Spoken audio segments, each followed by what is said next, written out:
أرسل رسوله بالحق بشيرا ونذيرا وداعيا إلى الله بإذنه وسراجا منيرا. أما بعد، أعوذ بالله من الشيطان الرجيم. بسم الله الرحمن الرحيم. يا أيها الذين آمنوا هل أدلكم على تجارة تنجيكم من عذاب أليم تؤمنون بالله ورسوله وتجاهدون في سبيل الله بأموالكم وأنفسكم ذلكم خير لكم إن كنتم تعلمون. وقال تعالى: إن الذين قالوا ربنا الله ثم استقاموا تتنزل عليهم الملائكة ألا تخافوا ولا تحزنوا وأبشروا بالجنة التي كنتم توعدون.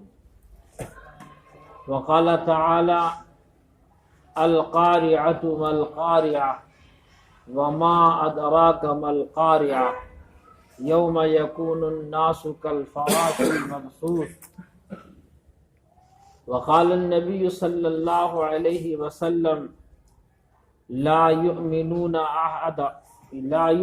أحدكم حتى أكون أحب إليه من والده وولده والناس أجمعين او كما قال علیہ الصلاۃ والسلام. حضرات گرامی قدر بزرگوں اور میرے عزیز ساتھیوں، ہماری اسلامی دنیا میں علامہ اقبال کا نام بہت مشہور و معروف ہے. بڑے بڑے لوگوں نے جو کام نہیں کیا وہ کام اقبال کی شاعری نے کیا تھا. اقبال اس قوم کو مخاطب کر کے فرماتے ہیں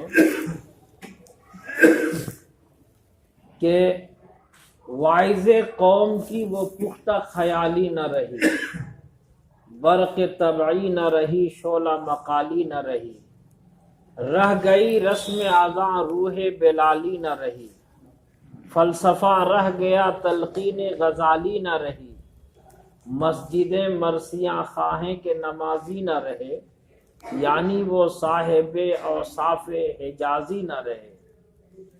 شور ہے ہو گئے دنیا سے مسلمان نابود، ہم یہ کہتے ہیں تھے بھی کہیں مسلم موجود، وضع میں تم ہو نصارہ تو تمدن میں ہو نور.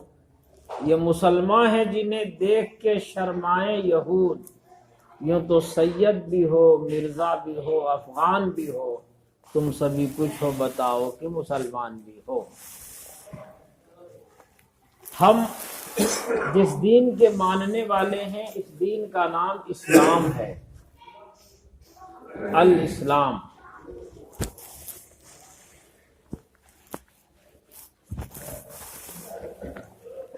اور اسلام وہ دین ہے جس کو اللہ تعالی پسند کرتا ہے. ان الدین عند اللہ الاسلام، اللہ کے نزدیک جو پسندیدہ دین ہے وہ اسلام ہے. اسلام کب سے ہے اور کب تک رہے گا؟ اسلام جب سے انسانیت کی ابتدا ہوئی تب سے ہے. چونکہ اللہ رب العزت نے جو دین انسانیت کو عطا فرمایا، انسانوں کی ابتدا جو ہوئی تو ابتدا سے انسانوں کو دین عطا کیا گیا ہے. اس لیے علماء کرام نے لکھا کہ انبیاء علیہم الصلاۃ والسلام اور انسانیت کا کیا تعلق ہے، نبی اور انسان کا تعلق کیا ہے.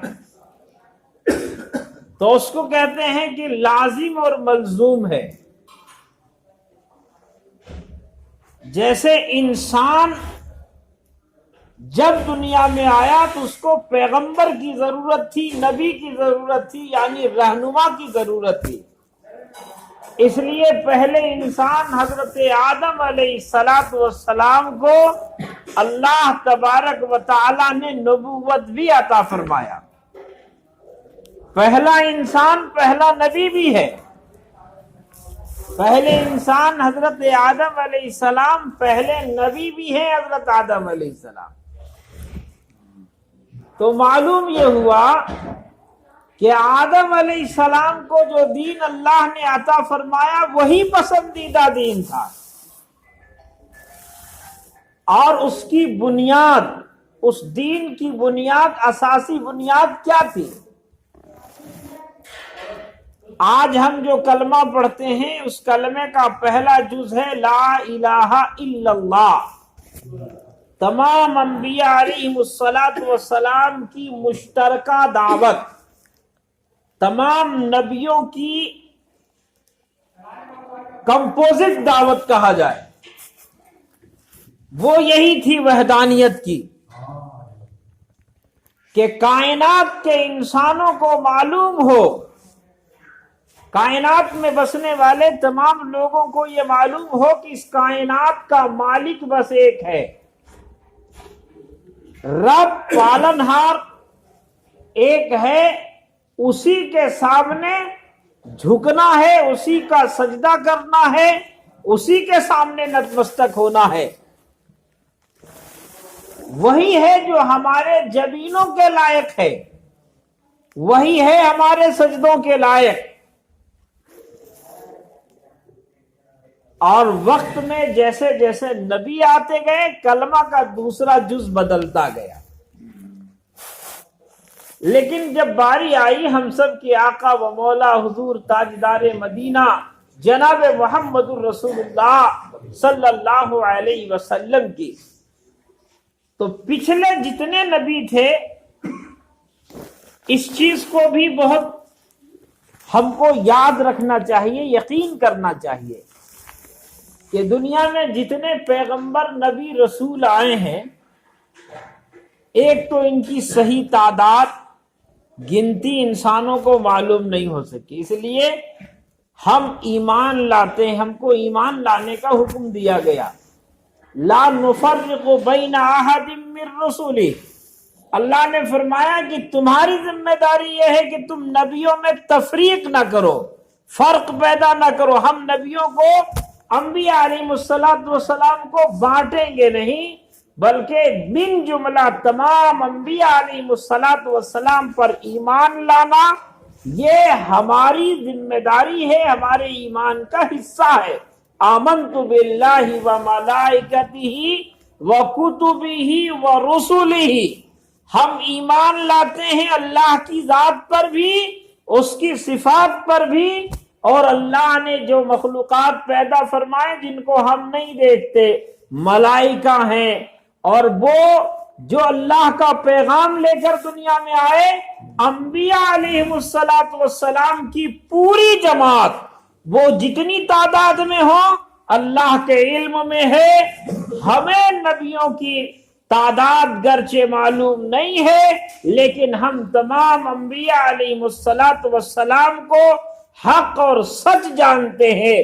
لیکن حضرت محمد الرسول اللہ صلی اللہ علیہ وسلم کی آمد کے بعد، آپ صلی اللہ علیہ وسلم کی تشریف آوری کے بعد، اب اگر کوئی آدمی عیسیٰ پر ایمان رکھتا تھا، حضور تشریف لے آئے، تو اب حضرت عیسیٰ علیہ السلام کی شریعت کو اور اس کے قوانین کو ترک کر کے محمد الرسول اللہ صلی اللہ علیہ وسلم کے دامن میں، حضور علیہ السلام کے دامن سے وابستہ ہونا اس انسان پر فرض ہو گیا، اس لیے کہ پچھلے جتنے نبی آئے حضور کی آمد کے بعد ان کی رسالت تو باقی رہی، لیکن ان کی شریعت منسوخ کر دی گئی، ان کی شریعت کا قانون بدل دیا گیا، وہ قانون اب نہیں چلے گا۔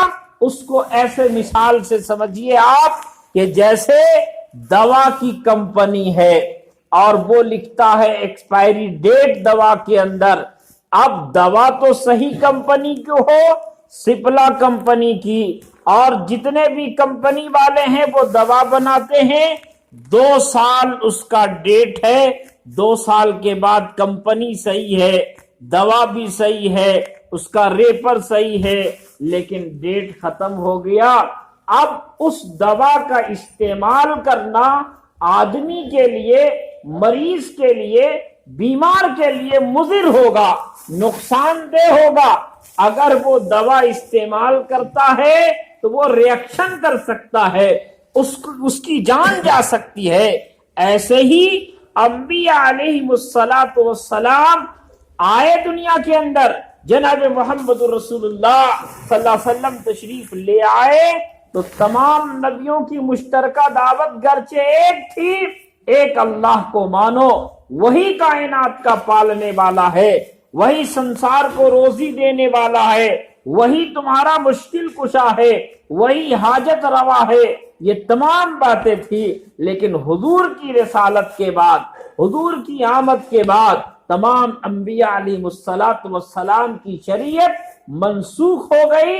اب اس پر جو عمل کرے گا وہ ایمان والا نہیں کہلائے گا، وہ مسلمان نہیں ہو سکتا، وہ اسلام کا ماننے والا نہیں ہو سکتا، وہ خدا کا ماننے والا بھی نہیں ہو سکتا ہے۔ اس لیے کہ خدا نے تو اعلان کر دیا، الیوم اکملت لکم دینکم واتممت علیکم نعمتی ورضیت لکم الاسلام دینا۔ جس دن آپ کا دین مکمل ہو گیا، آج کا دن حجۃ الوداع میں اللہ نے کہہ دیا اب کوئی یہ چاہتا ہے کہ اللہ کو راضی کرے تو وہ اس دین کے مطابق جب چلے گا، جو دین آپ پر مکمل کی گئی ہے، جو طریقہ آپ کو دیا گیا ہے، تو اس طریقے پر چلنے والا ہی نعمتوں کو پا سکتا ہے، اللہ کی رضا کو پا سکتا ہے، اور اس کے خلاف جو چلے گا وہ ہرگز منزل کو نہیں پہنچے گا۔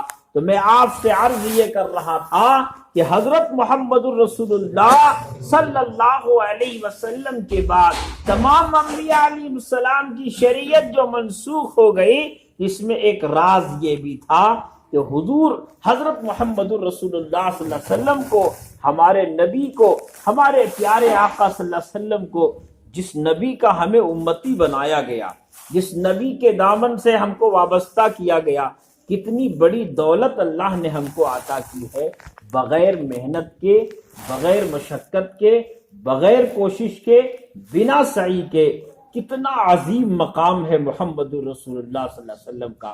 حضرت محمد صلی اللہ علیہ وسلم کے مقام کے متعلق علماء نے لکھا ہے کہ اللہ رب العزت نے کائنات کو نہیں بنایا تھا، ابھی سنسار دنیا وجود میں نہیں آئی، اس دنیا کے بننے سے 1000 سال پہلے، 1000 سال پہلے اللہ تبارک و تعالی نے سورت یاسین کی تلاوت فرمائی، اور یاسین شریف کی پہلی آیت میں کیا کہا اللہ نے؟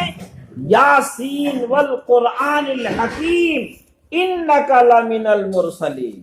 یاسین، قسم ہے مجھے حکمت والے اس قرآن کی کہ آپ میرے رسول ہیں۔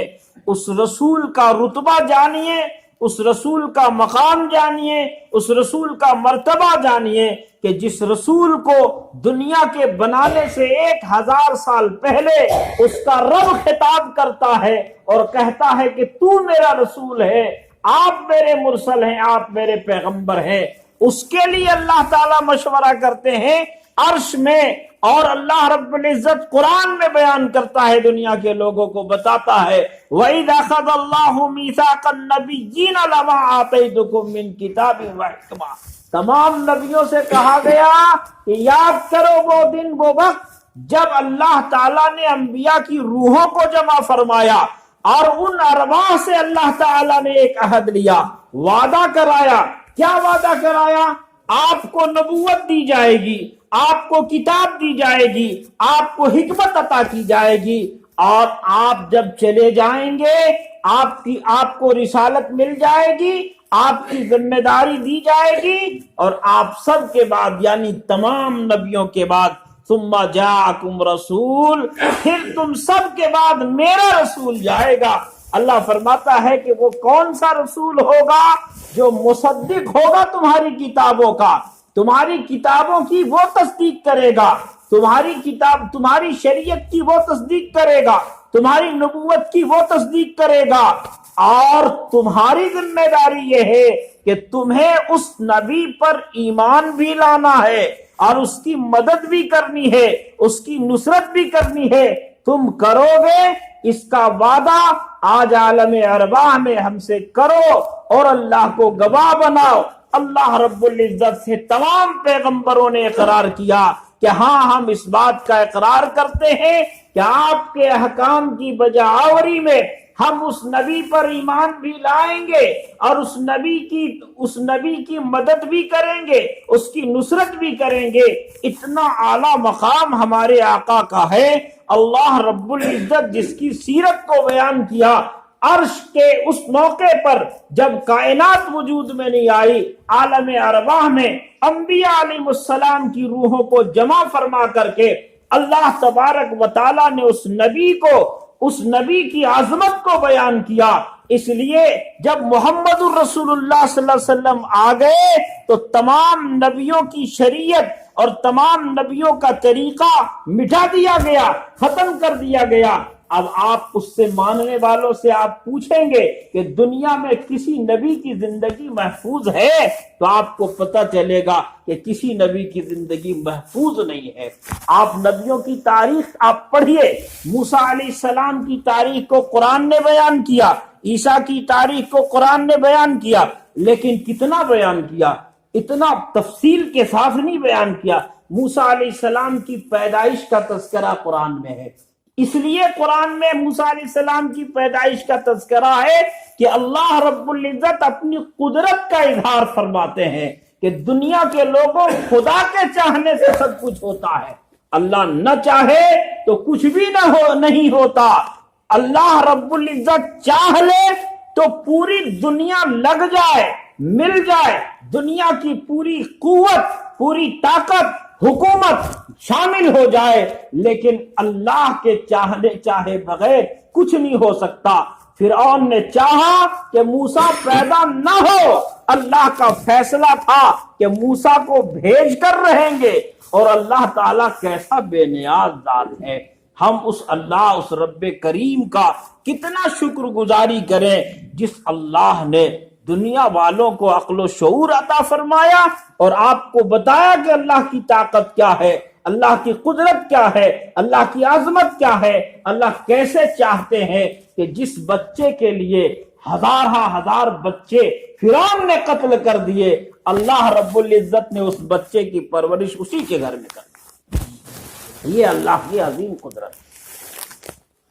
فرعون نے بچوں کو قتل کر دیا کہ موسیٰ پیدا نہ ہو، اور اللہ نے کہا کہ موسیٰ تو پیدا بھی ہوگا اور اس موسیٰ کی پرورش تمہارے محل میں کروں گا، اور تمہارے محل سے ہی، محل میں پرورش پانے والا بچہ ہی تمہاری اس خدائی کے دعوے کو ختم کرے گا، تمہیں خاک میں ملائے گا۔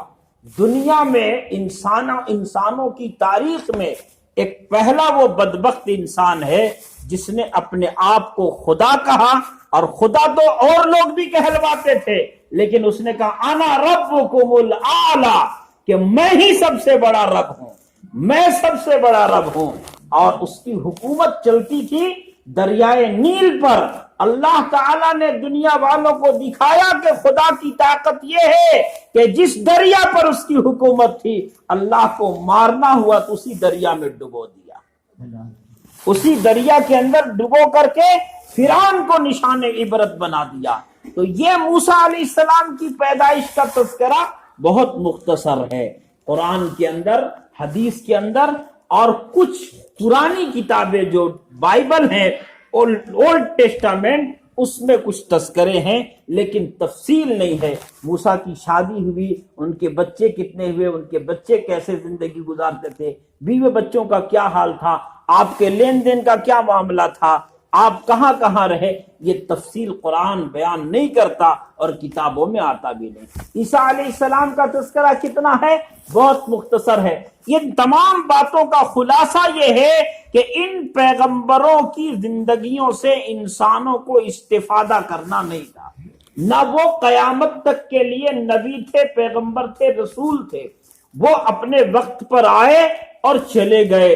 آخری نبی ہم سب کے آقا و مولا جناب محمد رسول اللہ صلی اللہ علیہ وسلم کو اللہ تبارک و تعالیٰ نے وہ اعجاز عطا فرمایا کہ شیخ سعدی رحمہ اللہ علیہ کہتے ہیں، یا صاحب الجمال و یا سید البشر من وجهك المنیر لقد نور القمر لا يمكن الثناء كما كان حقه بعد الخدا بزرگ توئی قصہ مختصر۔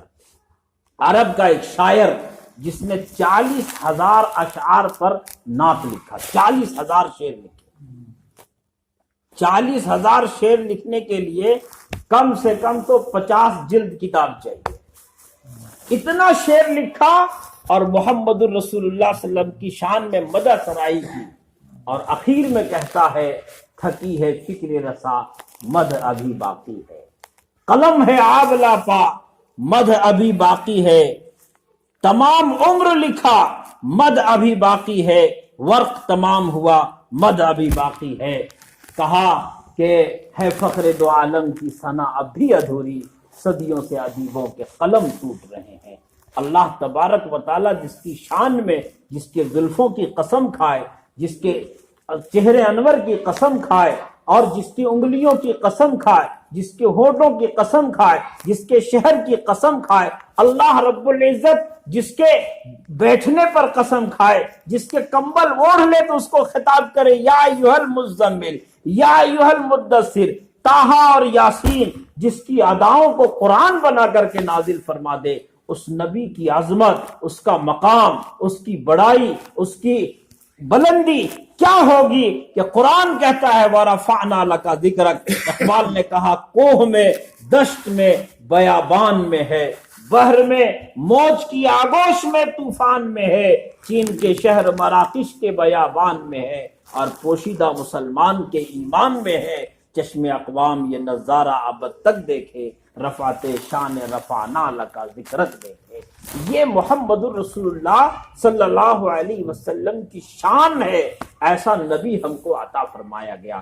آپ کی زندگی کو اللہ تعالیٰ نے محفوظ کر دیا، اور آپ کے بہت معمولی چیزیں حضور نے آپ کو، جو آپ کے قدم میں آپ کے صحابہ جو دیے، وہ صحابہ کیسے تھے؟ آپ پر جان نچھاور کرنے والے۔ تو میں یہ کہہ رہا تھا کہ یہ اسلام شروع سے آیا، محمد الرسول اللہ صلی اللہ علیہ وسلم کو دیا گیا، اور آپ صلی اللہ علیہ وسلم نے اپنی قربانیوں کے ساتھ، اپنی بے مثال قربانیوں کے ساتھ، ایک طرف عظمت اتنی بلند ہے، اللہ محمد کو پیدا نہ کرتا تو کائنات نہ بناتا، لیکن دین کے پھیلانے میں، دین کی اشاعت میں، اور دین کے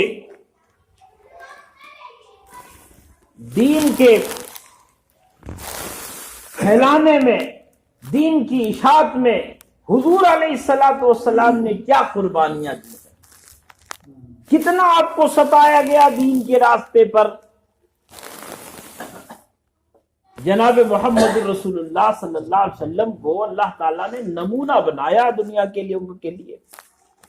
لقد کان لکم فی رسول اللہ اسوۃ حسنہ، اللہ نے فرمایا کہ آپ کی زندگی میں انسانوں کے لیے بہترین نمونہ ہے، آپ انسانوں کے لیے رول ماڈل ہیں، اور دنیا کے تمام لوگوں کو، آج بھی انسانیت کو اگر کسی شے کی سب سے زیادہ ضرورت ہے، اور دنیا یہ چاہتی ہے کہ دنیا میں امن و امان ہو، ایک دوسرے کے حقوق ادا کیے جائیں، اور دنیا جنت بن جائے، تو اس کے لیے بہترین طریقہ، بہترین راستہ، اور بہترین آئیڈیا، بہترین قانون، بہترین لا محمد الرسول اللہ صلی اللہ علیہ وسلم کی زندگی میں موجود ہے۔ یہ ہر جگہ بتانے کی ضرورت ہے، لوگوں کو سمجھانے کی ضرورت ہے، اور اس کی ضرورت یہ ہے کہ اس کے ماننے والے لوگ، یعنی ہم اور آپ، محمد رسول اللہ صلی اللہ علیہ وسلم کی زندگی کو اپنے آپ میں اپنے اندر پیدا کریں. یہ ہماری زندگی بتائے گی کہ ہم محمدی ہیں، ہمارا عمل بتائے گا کہ ہم محمدی ہیں. دنیا کے لوگوں کے سامنے ہماری زندگی ماڈل ہو جائے گی اور وہ دیکھ کر کے یہ کہہ دے کہ یہ محمد الرسول اللہ صلی اللہ علیہ وسلم کا ماننے والا ہے.